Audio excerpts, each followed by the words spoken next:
Nahuiquetzpali, Mactlac Huanse Acatl, 7 de octubre de 2023. Tonáhuatl Lactol, Tlanemunyauyotl, preservación de nuestra lengua náhuatl. Xiptlaul, Mactlac Huanse, video 11. Nanmotlalpaloa, yo a ustedes saludo. Icuacpilcintin, yehuan otimoictoquej, tlen oncac, se amitzmachiyot, tlen ictoya, tlen aztecatin, omoquetzaquej, canin, onamiquiaquej, secuauhtli, tlacuatica, secuatl, noihqui, yehuan otimoititiquej, tlacuiloyouan.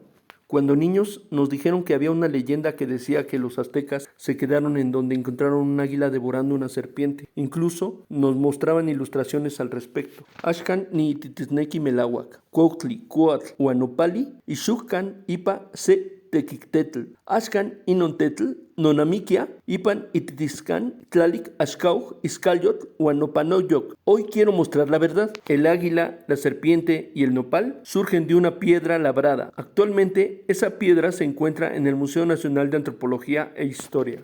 Yese inontetl, amo toca isel paquillot, que ni masoewal nel tocas, hueli, ipantetl, tequitica, se machillot. Pero esa piedra no es solo ornamento como la gente podría creer. En ella está labrado un simbolismo. Inin machillot, amitla momecawa, ika ashkan, ashkau, tlalnamiki, ixquinyo. Ese simbolismo en nada se relaciona con el modo de pensar de la gente actual. Ixquin, tonalin momachilloaya, ika, secuautli, pampacuautli, patlani ipal el huicat, kenin tonalin. Ixquin, intlamachillot, icto, tlencuautli, euatica, kitlanesicto. Así, el sol se representaba con un águila debido a que el águila vuela a través del cielo, al igual que el sol. De ese modo, si la representación es un águila subiendo, indica el amanecer. Oxe, intlamachiyot icto secuautli temotica, icto teotlac, kitlamucawit, tlen seocelot, tzicuini, inictlacui, kicuautli, ki ictosnequi, tonalin miki. En cambio, si la representación es un águila bajando, indica el atardecer al mismo tiempo que un jaguar salta para atraparlo, al águila.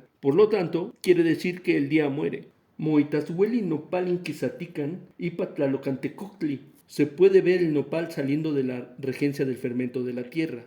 Cuautli machilloa tlanesit, huanocelot machilloa teotlac. El águila representa el amanecer y el ocelote representa el atardecer.